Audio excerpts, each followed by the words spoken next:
Portugal, there's a YouTube show full of fun facts you need to know.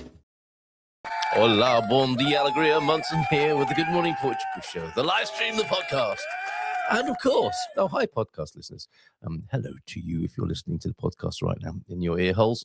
Good morning. And yes, the Portugal Club as well, where we will go for citizenship test question 97, getting closer to question 100 and completing our Portuguese citizenship test, helping you understand Portuguese culture a little bit better for the possibility, I suppose, the preparation, the prototype for a more elaborate test of your Portugueseness, which is what we've seen this year, of course, a tightening up perhaps.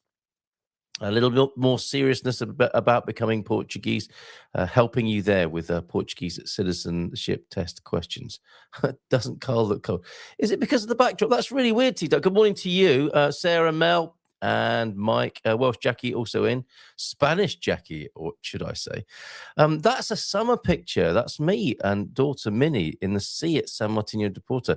It's something of an affirmation, a bit of creative visualization. That's me in the water. Swimming, captured by Mrs. M then, and just a memory of warmer times when I would not dream of going into the water any time around now, but really look forward to being back in the bay. It's not far from now. We have been in the bay in swimming in the water there in the Atlantic in January, so it's not out of the question. And these things can change very quickly, but it doesn't feel like it. It's slightly milder this morning, I would say. I think we should take a look at the weather before the show is out today, on which we will talk to Coach Turner. He's not been feeling very well, and we'll see how he is, first of all, when he joins us. We'll talk about 50-plus fitness, whether he has been, if his attention has been drawn towards fart walks, not fartlek, but fart walks, and the obvious, I guess this is the note, Sherlock research, exercise may relieve depression as effectively as antidepressants. And while we're hanging out together on this Feel Good Friday and keeping it as such, we need to talk. I do want to talk to you about emergency planning. Medical emergencies, that sort of thing, you know, the adding and ladding and my addition to that, the gladding movement, talking about serious things and talking about not talking about it on the morning show, but talking about it in a separate session called We Need to Talk, where we can get all those I's dotted and T's crossed about making sure things are in order so that you don't cause trouble for yourself or anybody else with your life here in Portugal. So we'll talk a little bit about that later on as well. We should look at the presidential race. I think campaigning ends today, and there's a really good explainer that's come from visas.pt. Somebody called Scott Kirk posted up on Facebook an explainer of how the presidential role works, which is pretty good. And the Portugal Decoded coverage obviously takes a look at that as well. Who's ahead on the last day of presidential campaigning? I think we should look at that. And maybe while we're looking at that sort of administrative stuff, I did nearly talk about Schengen and how that works. What's Schengen? What's EU? A little bit of an explainer about that. Your dad jokes, if you like, memes and reasons to be cheerful on the comments in the chat as well on this Feel Good Friday as we head towards a bon fin de semana. So how are you doing today? Do let me know in the chat. It's not the background. It's my face. Is okay. It's not the background. It's the lack of, oh, I see. Doesn't look cold. I'm completely misread that. No, it's quite mild. And this is the first of 3 recordings that I'll be making this morning. This, of course, the Good Morning Portugal show, 8 o'clock every weekday morning. And here with you, checking in, having a bit of fun first thing in the morning. Just looking how far we've gone down the track with the handcart to hell. See what the so-called world leaders have been up to. But checking in with each other, making sure everybody's okay and having a bit of fun first thing in the morning. Who doesn't like a bit of fun first thing in the morning? That's what we're about. Yeah, it's the lack of scarf, a jacket and thermals. Yeah, it's quite the change, isn't it? Medical directive and power of attorney, check. Well done, T-Duck. Way ahead on all of these. And I will dip into this list that I've got here. Oh, lemon recipe of the day today, of course. In this fantastic list created by Setúbal Community for Aging and Dying Well, which, of course, they changed to Living, Aging and Dying Well. because although it's a great idea to take care of these things, that did sound a bit negative, I think, and not very attractive to people. So they added living, aging and dying, and I've added growing. So we're gladding over here at Good Morning Portugal in the Portugal Club community. And it's a great bit of work.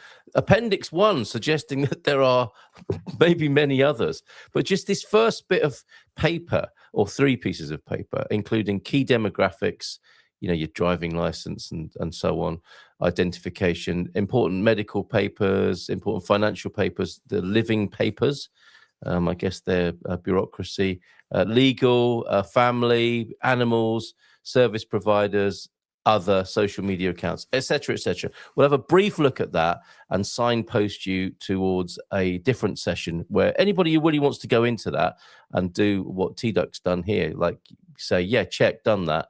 Actually, I've been avoiding that. What help do I need to do that? We will do that together, but not in this session. We'll do something. I think probably maybe a session after the show in the morning. Get a cup of coffee, chat through these things, and see how everybody's doing with those, and help each other with intel, referrals, signposting, all that sort of stuff, finding out about the things you might need but you didn't think of, and share that sort of intelligence with others in the community. So I'm looking forward to that. I'll talk more about that later. Listening in while doing 5 rounds of 20 weighted squats.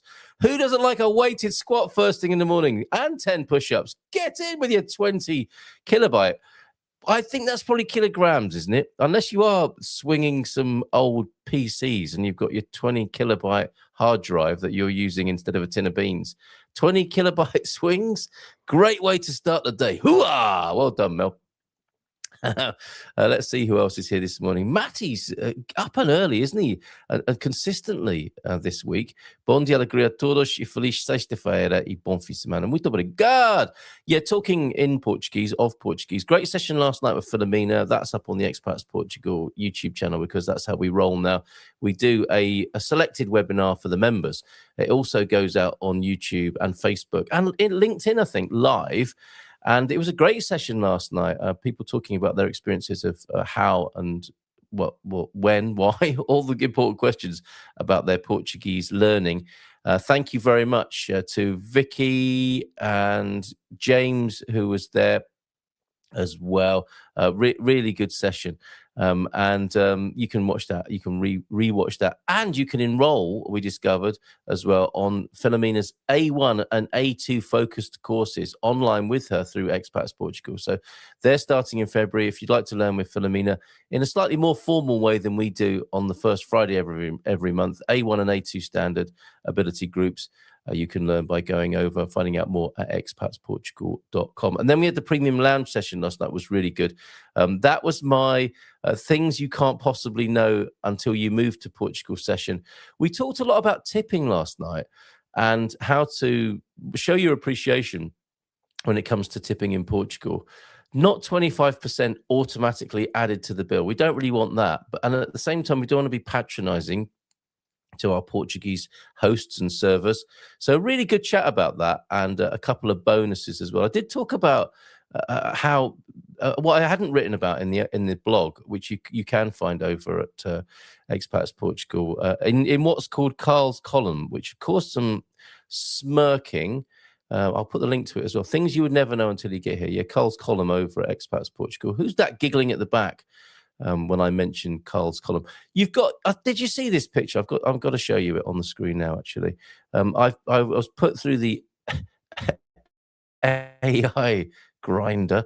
Actually, it could look even like a grinder profile, could it not? For those of you who know about those sorts of things, somewhat uncomfortable.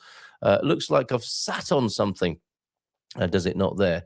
And in that blog, talking about the things you don't know basically until you experience them here in Portugal. Yes means maybe, no means not now.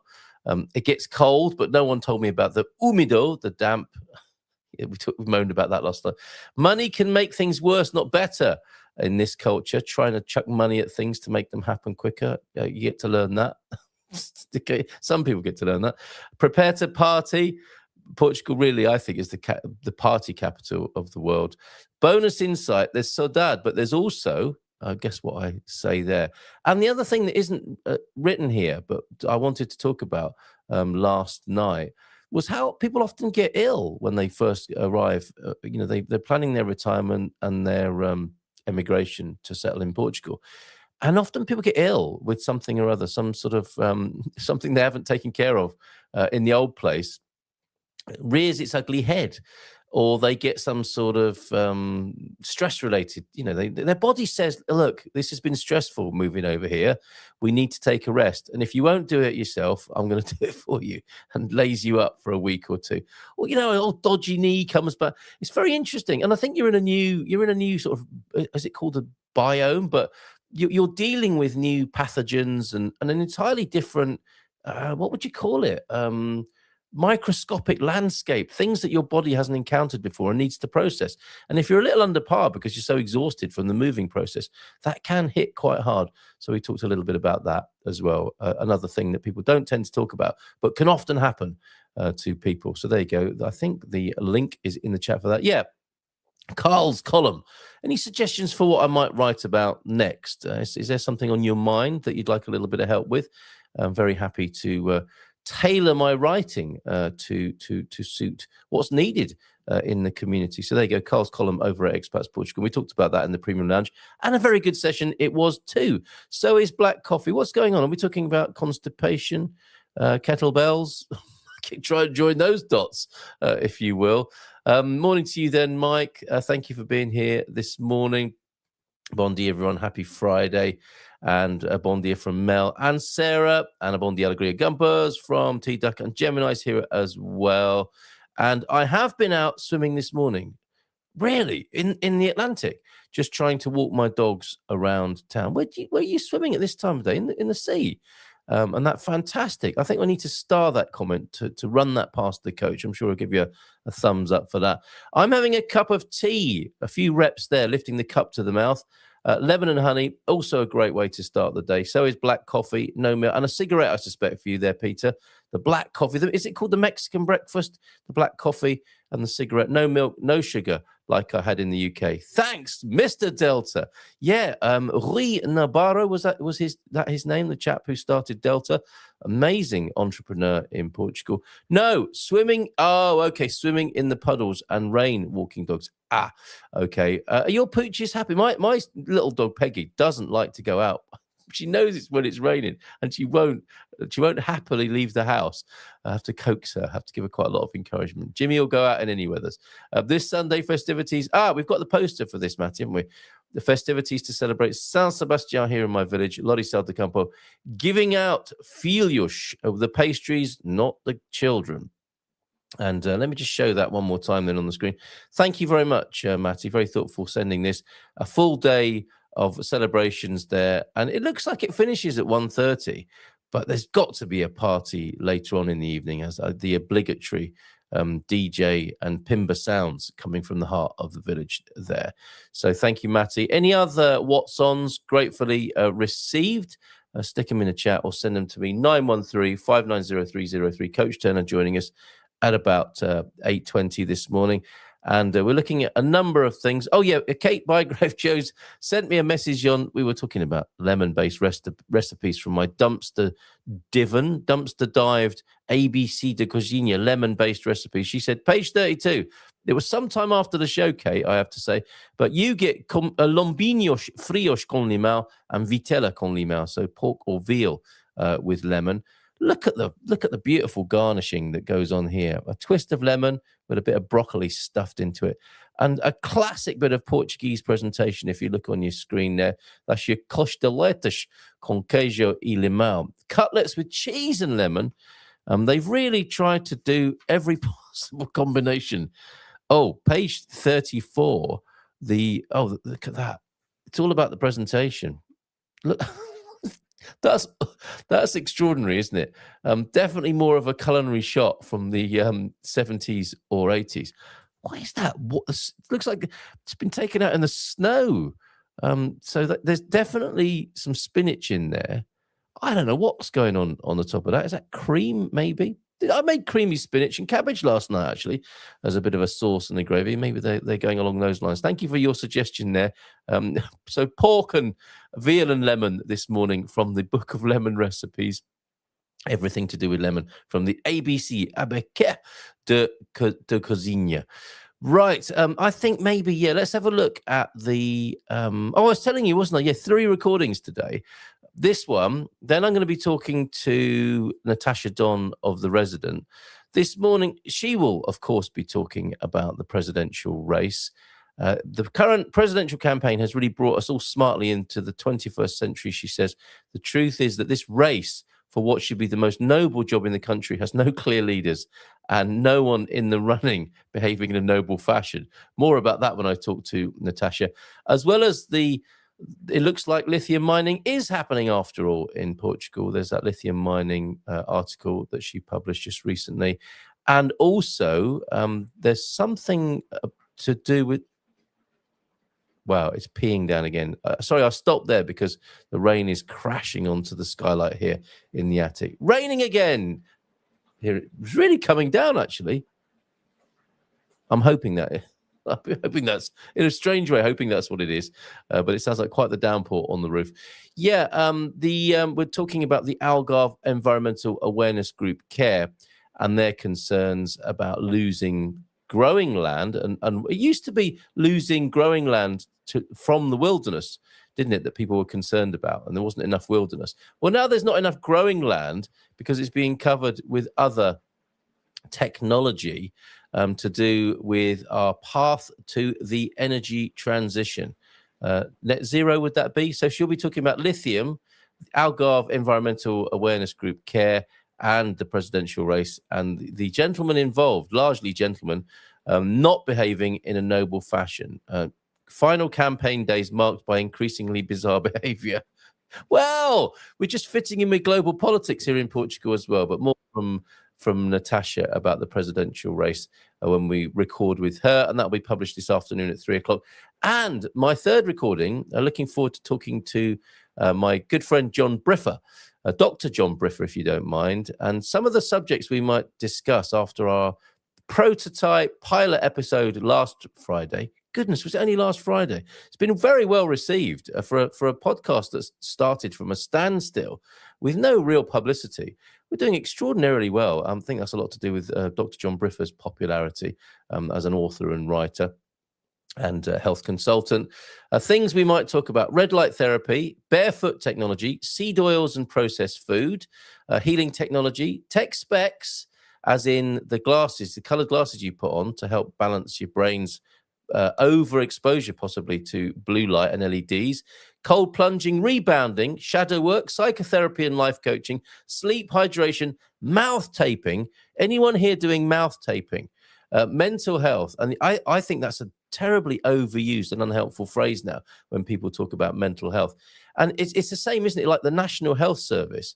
Really, we're talking about illness. And when people are talking about mental health, they're often talking about illness or dysfunction, aren't they? Peak mindfulness connected with that. And this new fad or new way of, or reframe, I suppose, of talking about mental health, nervous system regulation.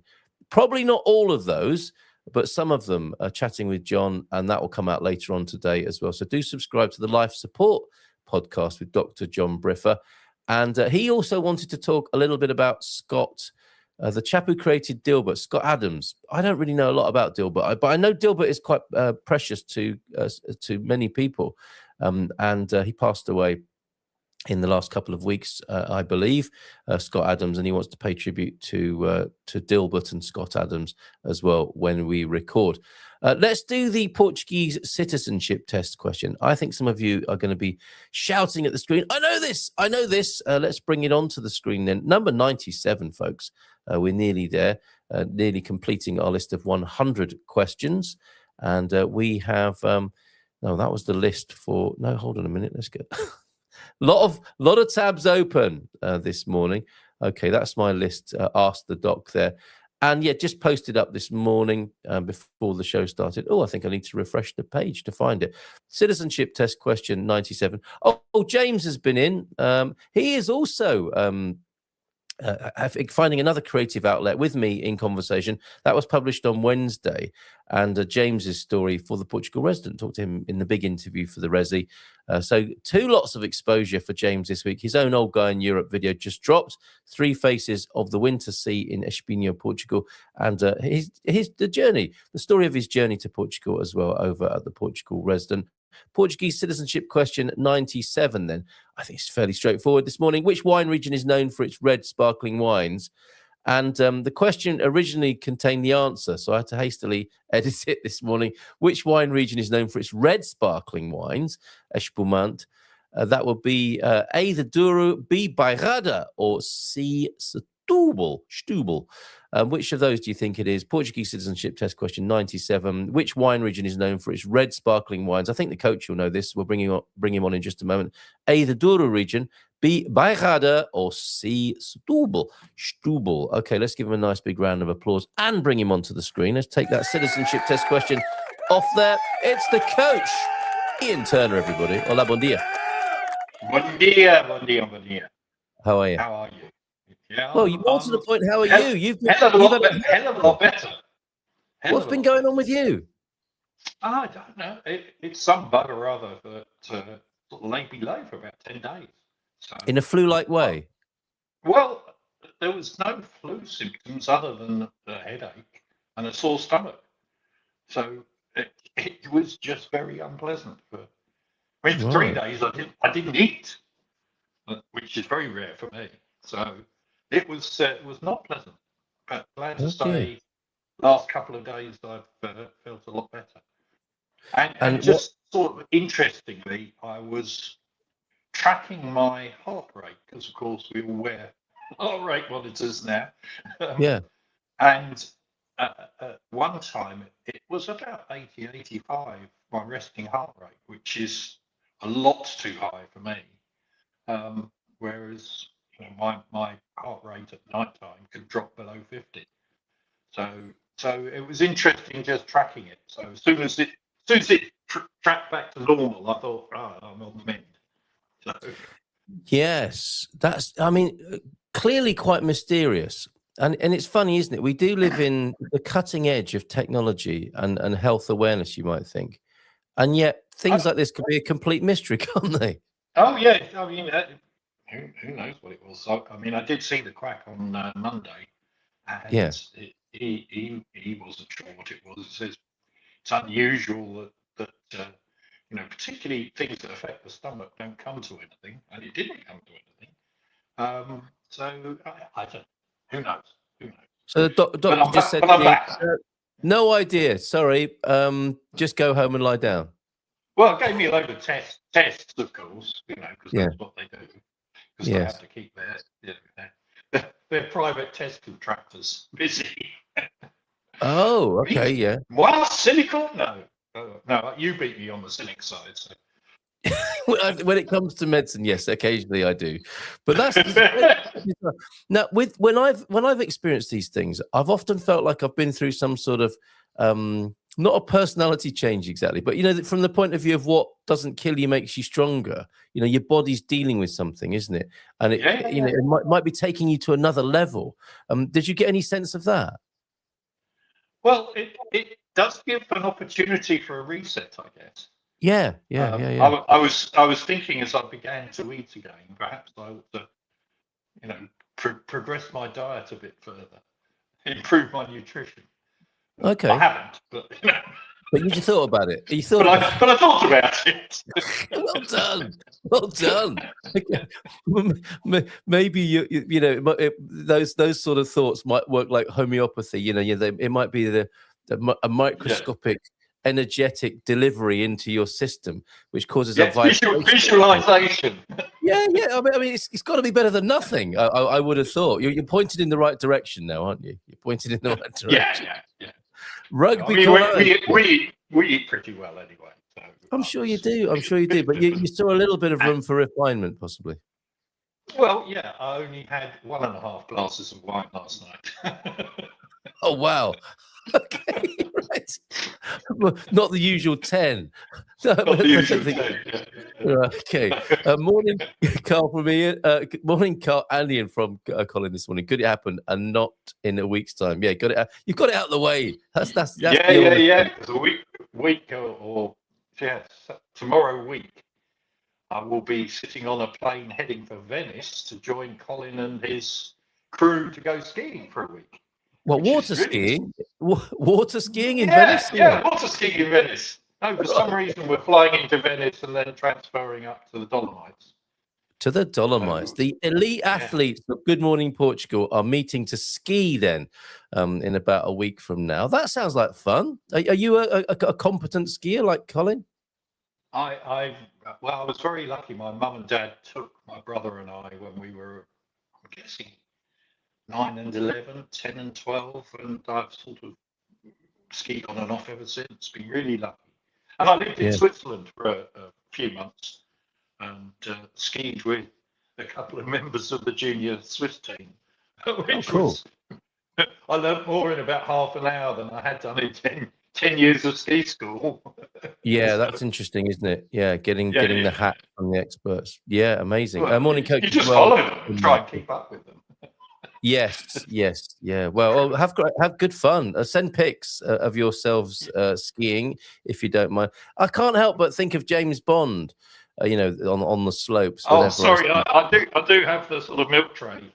You should go for the. If you could if you and Colin could send some pictures of you two skiing, that would be wonderful. That we can share on the screen. Try and do that. More likely to be drinking. Okay, well, yeah, all right, that's fine as well, but it's got to be martinis, all right, shaken, not stirred. Bondia, we've had electrical blackouts for a number of days in Central. Is how to deal with the stress of enforced prepping a health hack? Coach, we'll come back to you on that. Enjoying my morning walk in foggy Pedrogo Grande today. There, we had a lovely walk and talk from Paul Rees through Pedrogo Grande earlier on this week. It was really good, and he'll take us to another village or town, I'm sure, next time he's on, which is great. And Matt is trying to help out here. I think no blackout here, but need to consolidate my energy use since it's been cloudy and rainy for a couple of days. If needed, I might have to fire up the Jenny, as it were. But currently, my solar panels are already producing more energy than I currently use, so the batteries get some charge in as well.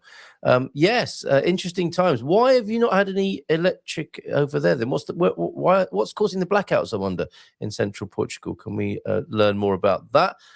Queen and Convict Henry and Nina over there. Coach, what's been on your mind then? This is the Feel Good Friday 50 plus fitness slot. You've had a lot of time to think about it. Have you not? True. Well, I haven't been thinking about much at all. I mean, the other thing that happened is my brain just shut down. Did it? Brain fog kicked in. And I was thinking, well, that's one of the symptoms of COVID, isn't it? Is brain fog. The fog, yeah. Hopefully it's back to some sort of normality. Now, a couple of things just occurred to me. Is one, I will start exercising again shortly. I mean, I've had a couple of walks down the road, but I haven't done any, what I call exercise. So I will be starting that routine back tomorrow, but very, very slowly, because I haven't done nothing for 2 weeks nearly. So just slow and gentle wins the game, I think. Yeah, for sure. Paraphrase you. And the other thing that occurred to me, I was following someone on I think Instagram or somewhere who coaches rugby, and they were emphasising the need to stiffen the ankle and how the ankle works. And it's true. It's all sprinters do the same, but a lot of sort of rugby and football people forget that that's actually the bit that is almost the most important part of the leg, because it provides the stiffness when you push down to be able to get the force back up into your body. So of course it makes you quicker basically. So doing little ankle exercises, heel raises, all of those sorts of things is something we all forget about. Yeah. Probably not me, but most people, because you go to a gym and you do loads of squats and leg Big presses stuff. and things like that, Yeah. big stuff. Yeah. But you forget the little muscles, which are really important in your calves and your ankles. Right. So that was the other just thing. So do a little work on that. What so heel raises you mentioned? Heel raises, actually walking across rough ground is quite good, because you have to, it has to work. Yes. And as we get older, that's the bit that controls your balance, because it's the bit that adjusts. So if you stand on one leg, that's the bit that's doing the adjustment work, isn't it? It just sort of does this. It's beautiful. It's like a gimbal, isn't it? It's miraculous. Yeah. I would say. It's a miraculous joint. Yes. But you need to build the muscles around it. So, doing that sort of work, just balancing. And these are Perhaps things next to your worktop, so you don't fall over. Yeah, and steps. You could do steps, couldn't you? And you could do heel raises. And the tennis ball when you're working, and you could have a tennis ball under the desk, couldn't you? And do those tennis ball rolls as well with your ankles. Yeah, well, actually picking, if you sat down, writing with your foot works it. Okay. Imagine your big toes of pen, and well, channel a book while you're about it. Yeah, okay. Make stick a pen in between your toes and make yourself really dexterous down below, as it were. See, who doesn't read? Some down below in the morning, yeah. In my opinion, humble as well. Here, the little muscles. Who doesn't like a little muscle first thing in the morning? Are best trained by. That's all you can get, mate. Since then, those muscles are need. What is unguided exercise? What does that mean? Since then, those muscles are needed to keep balance by micro adjustments. For example, walking barefoot. Yeah, I mentioned this earlier on. There is a bit of a, I say a craze. It's a cyclical thing, isn't it? There's a sort of marketing cycle, I think, when it comes to health awareness. Yeah, the barefoot shoes guys tended to be the smaller operators. You won't find barefoot stuff from Nike or whoever. No, it doesn't really work with their business plan, does it? It just doesn't. Well, but I've said for a long while, and you'll find it on the some of my early videos. I talked about shoes because I'm fairly cynical about the shoe manufacturers. And if you look at their designs, they're so supportive and padded that your feet don't actually do any work. Yes. So I'd almost go back to old-fashioned plimp soles, because at least they make the muscles in your feet and your ankle work properly. What, the black ones? And you have a black ones we had at school. The elasticated black ones. Well, no. Probably no. Probably something like Green Flash, if you remember. Green Flash, your Stan Smiths. Okay, get your Green Flash out. So very simple ones. They may not be high performance products, but they're better for your feet in my book, because your feet have to actually work. Yes, So I've said it for a long while, and I struggle to find shoes to train in. Yeah. My training's a bit weird anyway, but they're all too built up for what I want to do. I want a really lightweight pair of trainers with very little support. But, I'm sure you can get some of those kung fu shoes. Next time you're in Portugal, go to the Chinese shop and get yourself some very straightforward kung fu shoes. I imagine those are the original kind of semi-barefoot type technologies. Espadrilles. How about that? And walk the hills of Lisbon. That's good. I'm sure that's very good for your ankles as well. Doing lots of hills. Well, even São Martinho has a one or two, doesn't it? Yeah, absolutely. Good advice then. So think about your ankles. Oh my word, the Victorians and the ankles, eh? Good guide exercises are most of the machines you find in a gym, which are designed to isolate specific muscles and thus are not training the little ones. Yeah, the big muscles, and yeah, overlooked perhaps some of the That's smaller groups. true, Matty. That's why Yeah. free weights are generally better than any of those. Though they Okay. can be they're convenient more than anything else. But Yes. Yeah. free weights, dumbbells, Okay. bar, Is yeah. there an equivalent? Is there a weight that you can attach to your feet? I mean, Mrs. M's just bought some of these little kind of velcroable weights to. I think they are for the bottom of her feet, actually. Yeah, you can put them around your ankles, and Yes. yeah, it's all good. It's all good. No, Yes. none of it is bad unless you overdo it. A little bit of focus and It's all attention helpful. does You a try, does it very good. yeah, try Ankle weight. working those up one or two of the hills in San Martino, and you'll be doing your body a lot of good. Well, funnily enough, the weights you put on your ankles turns out are called ankle weights. Thank you thank you very much for that. I encourage my clients to train in bare feet where possible. Gym, mobility work, not out on the roads, of course. No, in Portugal, you've got to be careful going out barefoot for all sorts of reasons. Apart from the beach, once you have stopped picking the spines of the weaver. Oh, Peter, walking bare. The chances, I think, of stepping on a weaver fish are very slim. It has to be said, but I guess if it does happen, it's pretty grim. Walking barefoot on the beach will never be the same again. You only have to mention beaches and bare feet, and Pete's in with his weaver fish warning. I used to wear ankle weights all day. Wow, what a great idea! Taking them off at the end of the day made me feel very light. Yeah, it's like giving a kid a piggyback, isn't it?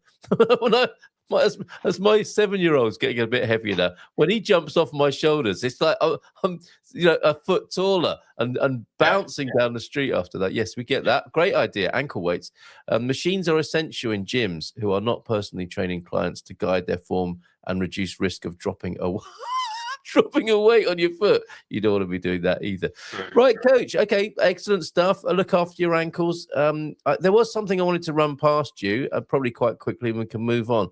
But did we talk about this before? And has it come across? I saw something. I can't remember when it was. Right. Okay.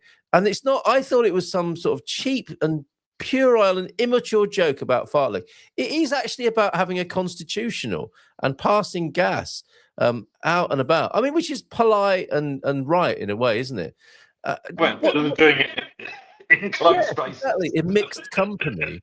But the more serious point about this is the idea of a constitutional, isn't it? How some people, I think it's quite old fashioned, isn't it, to get your top hat and walking cane and take a round around the garden or the drawing room after dinner. I mean, does anyone do that anymore? Is that coming up in kind of fitness circles that people are going for a walk? I think that there is an argument that it is good to have a gentle walk after eating. Yes. Just 5 not minutes, just to the dishwasher.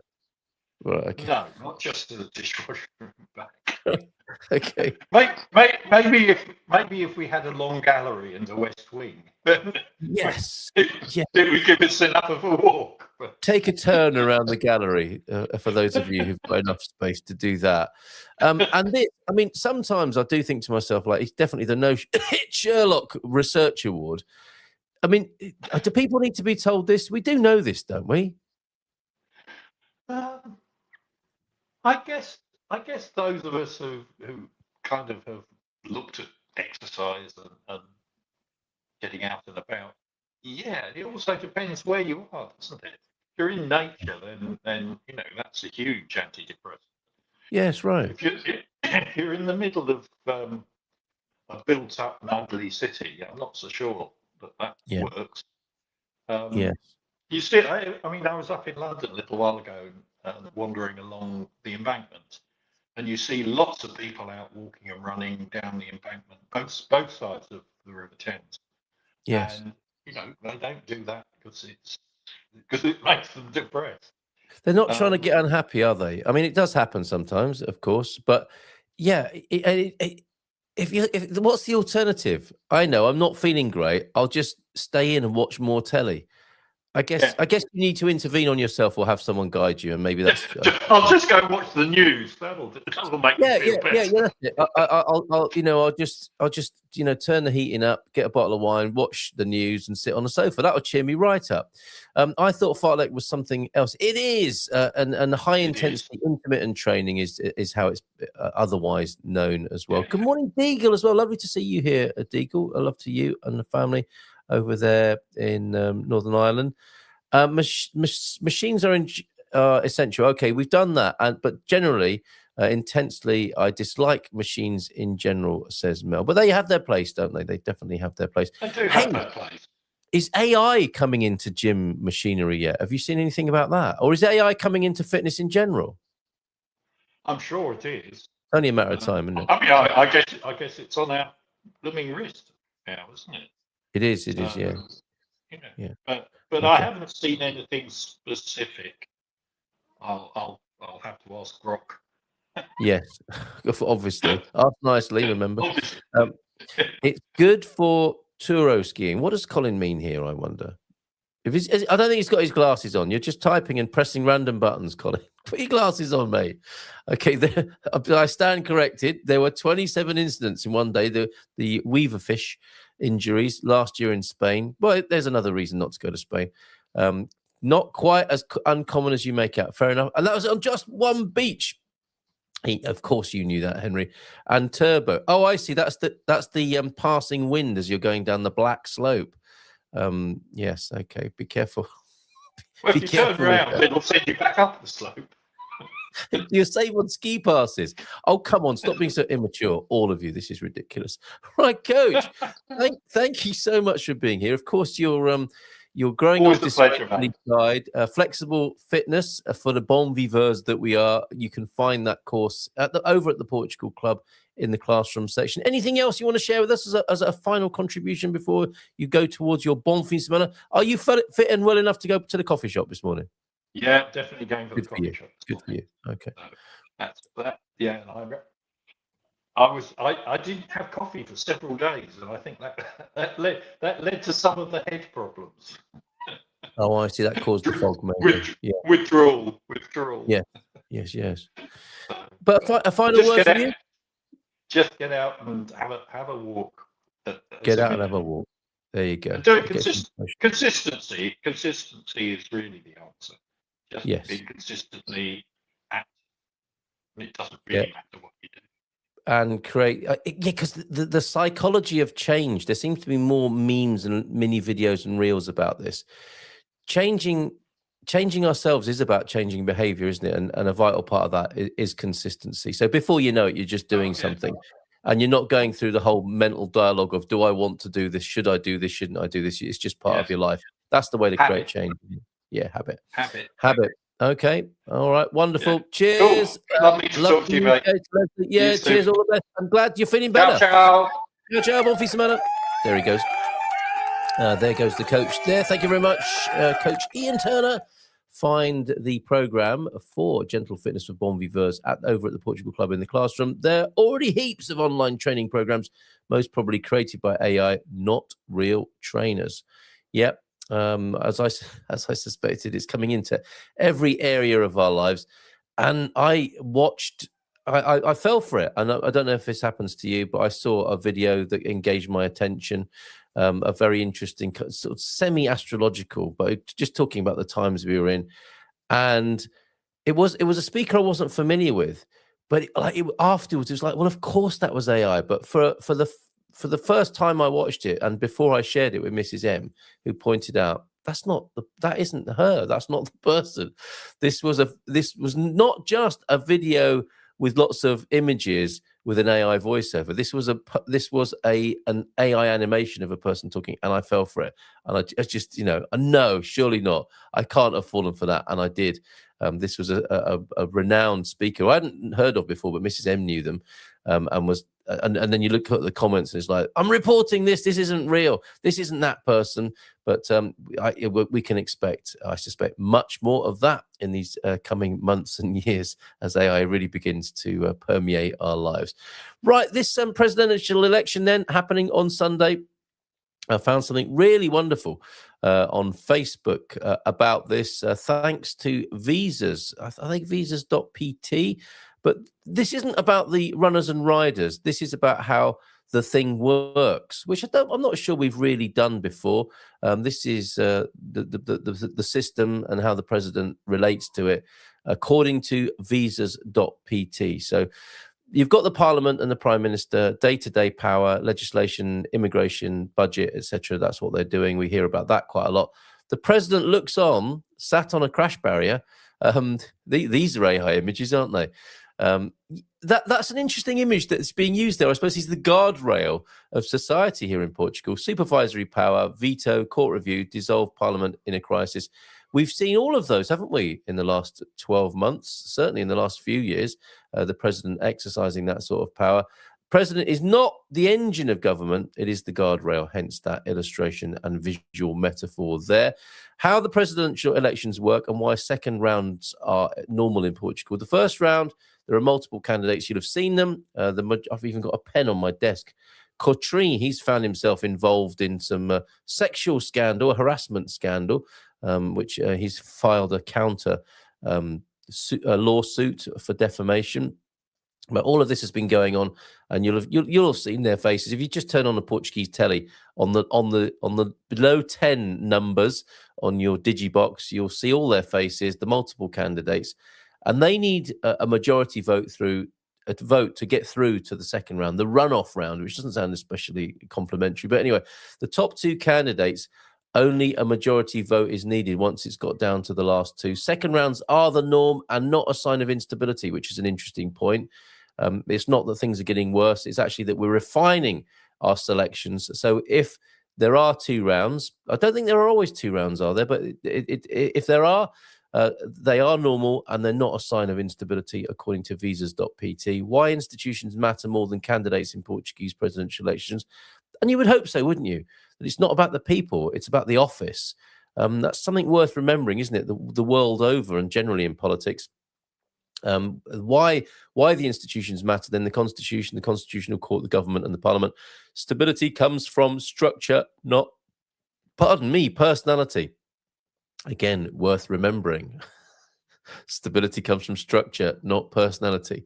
Understanding the presidential campaigns and how they're positioned. The campaign event, gathering attention and polarizing opinion and debate. And you'll have seen that, of course, as well. Press packs surrounding the candidates.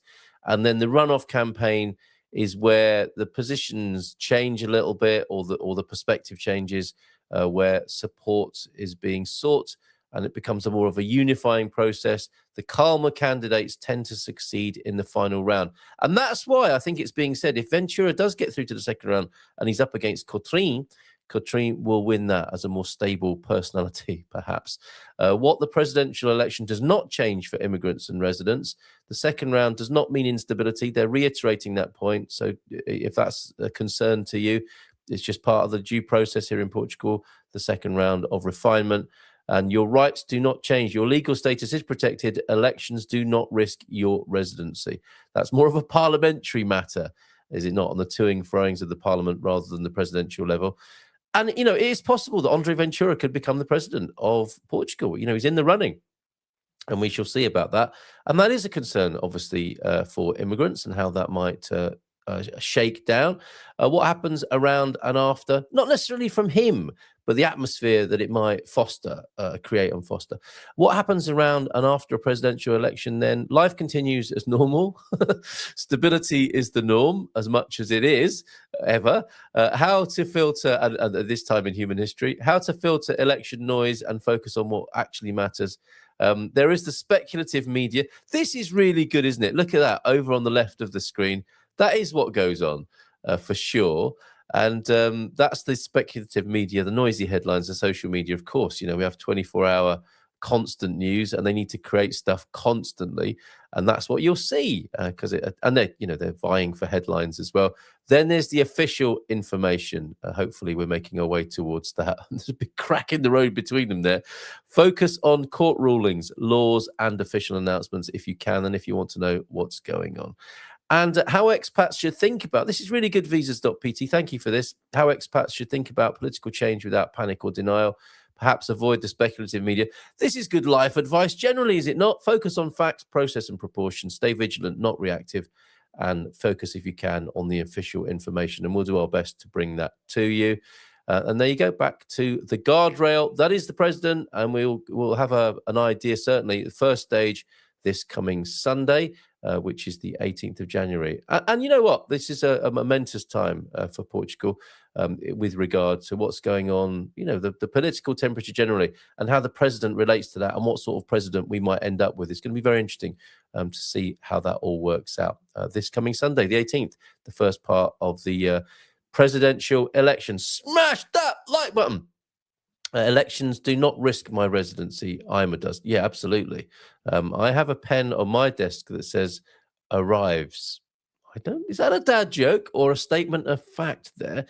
Just saw a book about nursing by Jen Hamilton, a nurse, but was not written by the actual woman, and had the photo of another businesswoman called Jen Hamilton on the cover. Deceptive times. Yeah, absolutely. We do have to be so careful. We always had to be careful, but now we have to be extra careful. Definitely, yeah, heaps of online training created by AI. Thanks for that, Mel. So this idea then arrives in Portuguese. Which one's that then? Okay, I understand now. Or enough, possibly, as well. Okay, where were we? Yes, I was going to talk to you about the idea that we need to talk, and how I wanted to compartmentalize this. Quite a lot of tabs open. Let me shut a few of these so I'm at least not confusing myself. A little bit more on the presidential campaign then from Portugal Decoded, if I may, and then I'll talk about how we need to talk. Let's have a look at the Portugal Decoded reporting about this. Friday briefing then for today. Do subscribe to this Substack if you like such things, and I'll put the link to it into the chat. Good morning and welcome to Portugal Decoded. This Sunday, the game of musical chairs ends with two candidates set to head for a runoff. Here's the state of play today, the campaign's final day. And yes, in politics, in the presidential race, Liberal candidate João Coutinho Figueiredo dominated the presidential race this week with two controversies, including sexual harassment allegations by a former advisor.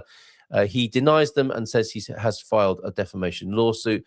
And the Ministry of Foreign Affairs, staying with politics, has ordered the temporary closure of its embassy in Tehran, advising all Portuguese citizens to leave Iran, and signalling openness to tougher EU sanctions as violence escalates in Iran. In society, this is an interesting headline, relates to us foreigners here, or some of us, and our output.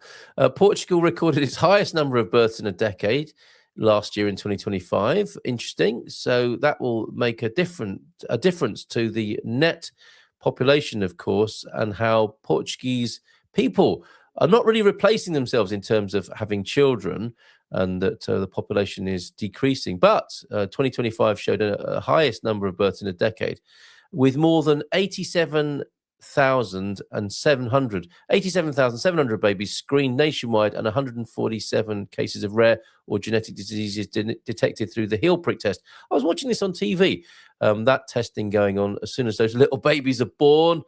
And apparently, if I understood it correctly, 30% of the babies born were of foreign parents. Okay, basta enough. Right, okay. Arrives in Portuguese. And smash that like button from T-Duck. I'll move on then, and I'll just put the link to the Portugal Decoded Substack, which is very helpful, talking more about the presidential race. That's on your screen now. Yeah, finally then, going back to, if you weren't here earlier, I want to do a session that deals with this sort of stuff. The what was originally called, you may recall, we've talked about this before, but this comes from the Setúbal community for aging and dying well. A lot of this work began in the Algarve, I think, and then it went to Setúbal, and now it's on the Silver Coast, and we're adding our own unique Portugal Club twist to it. It was aging and dying, adding. It became living, aging and dying, ladding, and I'm adding growing to the living, aging and dying, gladding here for the Portugal Club. And I don't think this is the sort of stuff we would talk about in the morning. Depressing is a silly word in a way to talk about it. I mean, we're talking about inevitabilities, but it's a bit of a downer first thing in the morning to talk about some of this stuff. And it is quite bureaucracy heavy, possibly. And it is dealing with this, the serious of matters of literally life and death here in Portugal. So perhaps a separate session is better than asking you if you've made a will here in this environment, or a power of attorney and that sort of thing.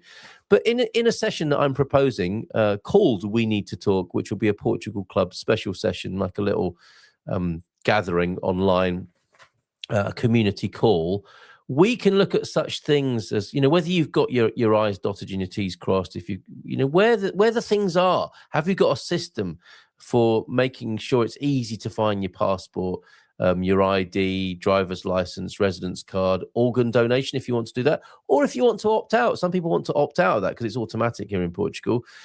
Your marriage license, if relevant, birth certificates. It's good to have systems, isn't it? And you've probably already got a portable filing cabinet for attending bureaucratic meetings in Portugal with that. Your SNS number, your NIS number, your NIF number, those three, the holy trinities of acronymic identifiers here in Portugal. Some of us might not have some of them, and we might need them, and we can share intel on how to get them and the best way to do that. Advanced directives, very important. We could talk about that. Who to notify in case of an emergency as well. All these practicalities.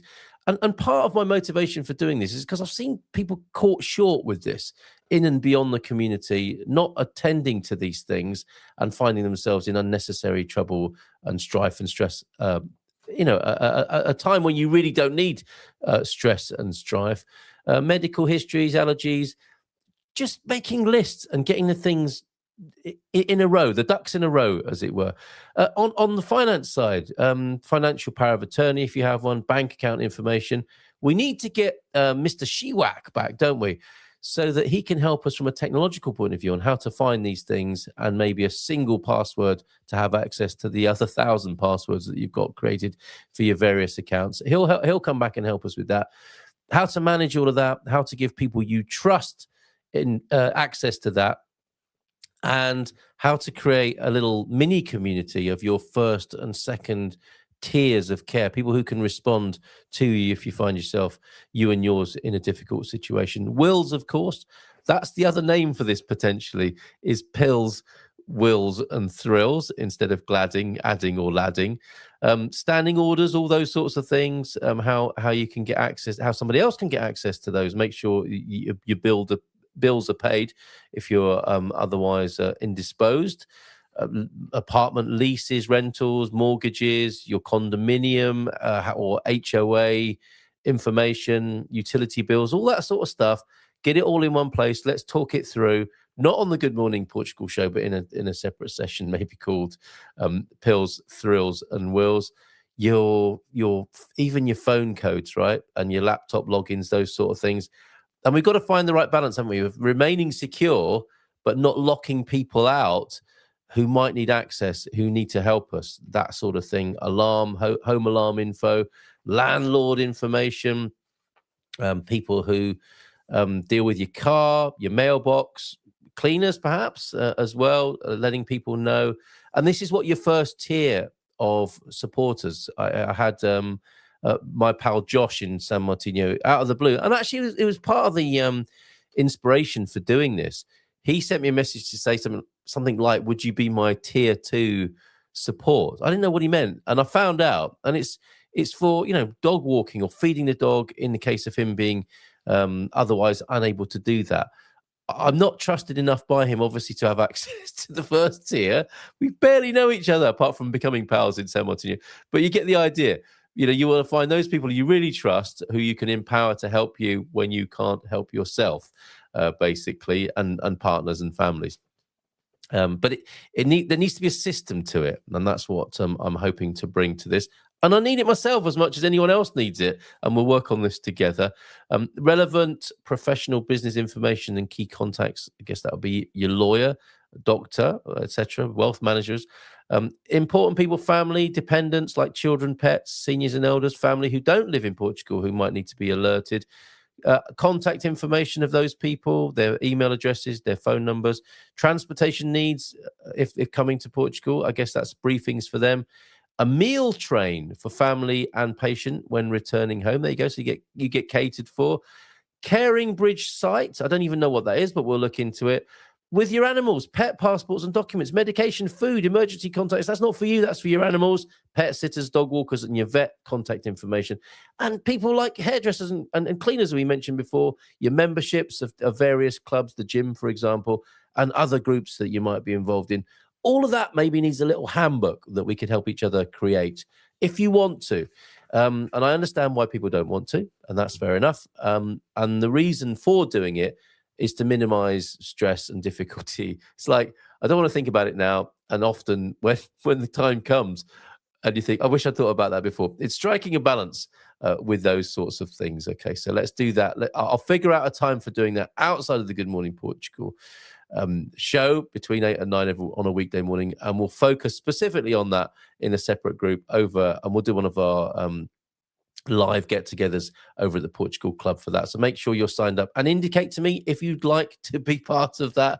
Who doesn't like it down first thing in the morning? That's exactly what I am trying to avoid. Good morning from Hugh. How you doing, Hugh? Good to see you. It's 9 o'clock, everybody. We should go. We've solved our simplies. Henry's offered to push me off a cliff if I'm too annoying. It is part of the human condition not to do these things, hoping we're immortal, perhaps. Indeed, absolutely. Keep it all in our... You've told everyone now, Hugh. Take that comment off the screen. To Pete, well, barefoot or not, you should always look where you set your foot. That concept also helps avoiding stepping in dog droppings. What a beautiful turn of phrase, dog droppings. And a reminder to be mindful. Yeah, we can't mitigate against everything, can we? We can't protect ourselves against everything. It's all about balance, is it not? Referring you back to the conversation I'm trying to instigate with all of us here. Striking a balance, barefoot or not barefoot, watch where you're blooming going. A great metaphor for life. Bonfils, man, have a good one. I'm off to record with Natasha Don now and then Dr. John Briffer. Those will be published later on today. I hope you have a good weekend, and I shall see you on Monday. Round of applause for you. Have a great weekend, says T-Dub. Equal man. Ciao, ciao. In Portugal, there's a YouTube show